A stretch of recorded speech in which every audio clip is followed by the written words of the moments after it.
Hey everybody, this is Nicholas Rogers, and I'm here to talk to you today about an H&K VP9SK and why I use it as my everyday carry versus other pistols that I own. So this is my H&K VP9SK.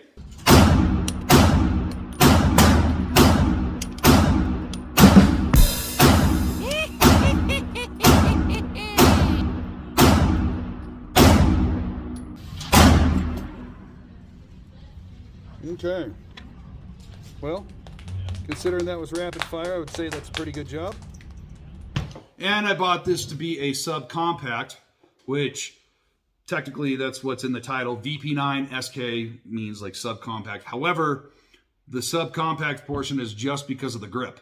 The actual barrel length and the slide length is almost service pistol size. So for me, I ended up saying, you know what, because this is almost full, service pistol size, I wanted more real estate down on the bottom end, and that 2-round extender worked great. I didn't like the magazine and how short the grip was, because when my hand was on there, my pinky had no real estate, and I realized that I wanted that extra real estate, so putting this on here gives my hand a lot more control. When I first got this pistol, though, I bought it used. And the guy that I bought it from sold it to me fairly cheap. And I kind of wondered why. I got to take it to the range, and one of the things that I noticed was when I shot it at the range before I purchased it, like every second or third magazine after I was done, the slide would not stay in the open position, even though I had an empty mag. And that kind of was like weird, all right? Maybe it's just the ammunition I'm using or something. So I purchased the pistol from him anyways. And it ended up being an issue. And for a carry pistol, because I usually carry like my main mag in the actual pistol, and then I'll carry like a backup magazine. For a carry pistol, last thing I want to do is be in a firefight and lose count of ammo or how many shots that I fired, and all of a sudden press, pull the trigger and hear click, and then wonder if I'm having some sort of malfunction, just to find out that it's actually not a typical malfunction. It's just that the slide didn't stay open after the last round. So I ended up sending this pistol out to, I think I went to the East Coast, back to H&K, and because I purchased it used, there were some issues with the warranty, and then I sent it out to Oregon to have this flat trigger put on. And great trigger, by the way, amazing trigger. And then that gunsmith couldn't figure it out as well. And then when I got back to Colorado Springs, I brought it to an armorer out here, and he spent some time with the pistol and was able to identify what the issue was. Now, what I could say is that this pistol versus like my other HKs that I've had, it's like fine-tuning a Ferrari, right? Like on the inside. It's not like your regular pistol as far as, and it's hard to see. It's hard to see. I'll take some photos and put it on the inside. But the actual internal mechanics of this pistol are insane, right? It's not like I have an H&K P30. That thing is hammer fired. This is an actual legit striker fired. VP9SK is striker fired. And just like in the trigger housing, there's a spring inside here. It requires a special tool to remove that spring and put it back in.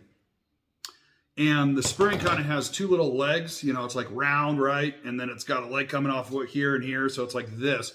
But one leg is just minutely longer than the other one. And if you accidentally flip the spring around, it'll go in and it'll kind of function, but you can get some malfunctions from that. So one of the things that I've agreed to after talking with some armorers about this is I could field strip this, no problem, take it apart like I just did. However, if I want to do like a deep cleaning or any sort of work to the actual pistol itself, I'm going to send it off or take it to a gunsmith to have them do that, and just so they could put it back together. I even bought the tool that takes that spring in and out. But that's why I was able to get this pistol for so cheap from the previous owner, was because he had decided to mess around with some of the insides, you know, trying to polish things himself and whatnot. And when he put it back together, he was not able to put the jigsaw back together, so to speak. And the gun just did not work the way that it was supposed to. And after I sent it off to multiple gunsmiths and then got it back finally with some upgrades, being, you know, the trigger spring as well as like the trigger bar being polished, and as well as putting this flat trigger on here, and then getting the actual malfunction of the slide not staying in the back position after the empty mag, this thing just runs flawlessly. So I hope you enjoy some of these photos and videos from today at the range.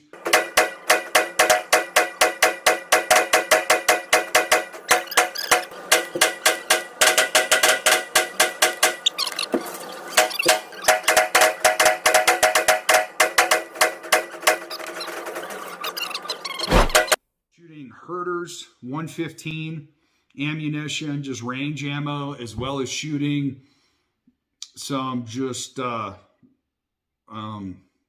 reloads with like red covered tips, 115 grain reloads, and really it just runs flawlessly. And it's kind of funny because I just purchased a Glock, not to talk bad on Glock, but a Glock 43X, and I ran both Herter's brand new range ammo as well as Remington range ammo, and I had 4 malfunctions in 150 rounds of 3 different types of malfunctions. And I posted a video and everybody was saying, oh, it's the ammo. It's the ammo. You need to use better ammo. Well, I'm sorry. I'm using an H&K, which to me is a better pistol than Glock. No offense. They're more expensive. I feel like they're made better. You hear a lot less of like quality control of, hey, you're either going to get a great Glock or you're going to get a horrible Glock. With H&K, it's, you know what you're buying, right? You're spending the money. You know that you're going to get a good pistol. And never once have I ever had issues with what type of ammunition it likes or it doesn't like. Granted, I could get some really shit ammo and it doesn't work in any pistol well, but pretty much if it's pistol ammo and it's not messed up at the factory when they load it, then it's going to run pretty flawlessly through my H&Ks. My P30 has over 10,000 rounds through it, and I think I have 5 malfunctions on that pistol.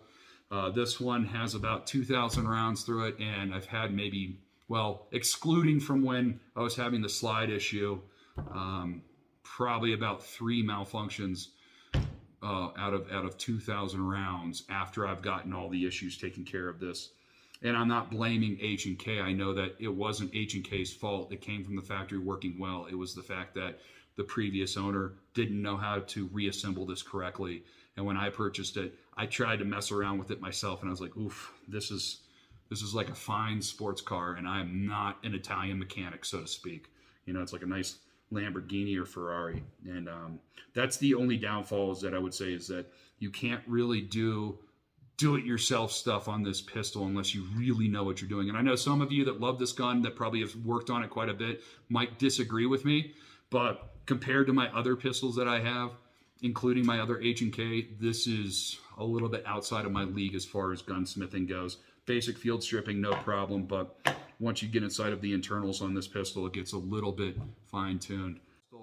Another thing I will say is, for being a compact pistol, it's very large, right? This is a very large pistol. You're not going to do any sort of streamlined conceal and carry like you will with the Glock 43X or Sig P365.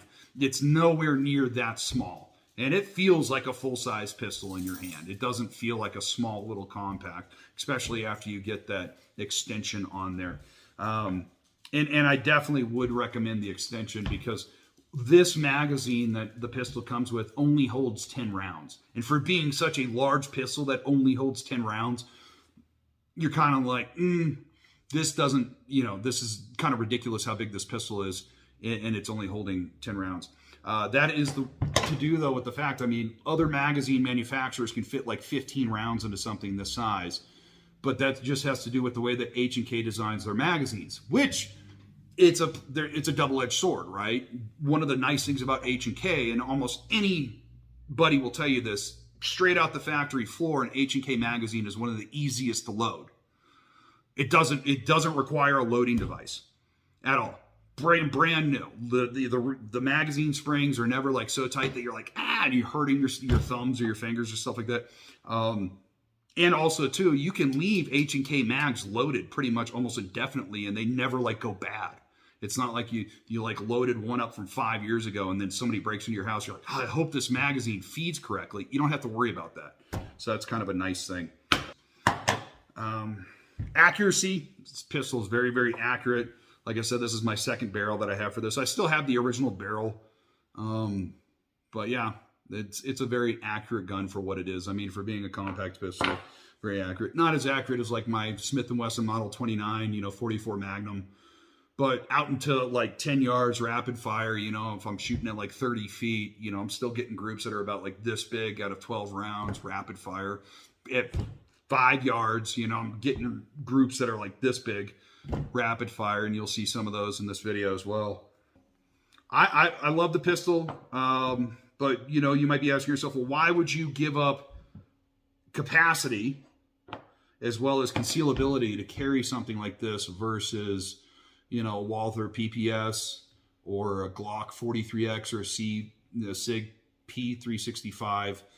And my answer to you would be, to be honest, I'm an H&K fanboy. I love this pistol. It's such a good gun.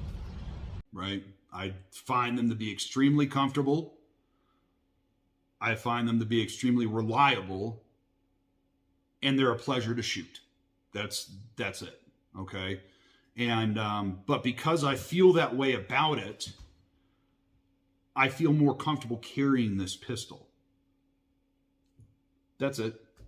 And with the 2 extra rounds, and I get 12 rounds in here, get full real estate for my pinky, can get a really nice grip.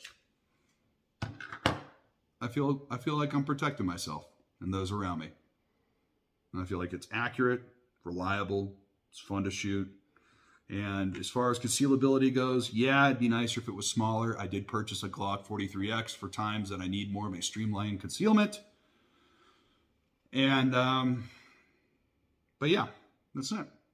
So let me know if you have any questions about the H&K VP9SK, or if you disagree or agree with anything that I said in this review.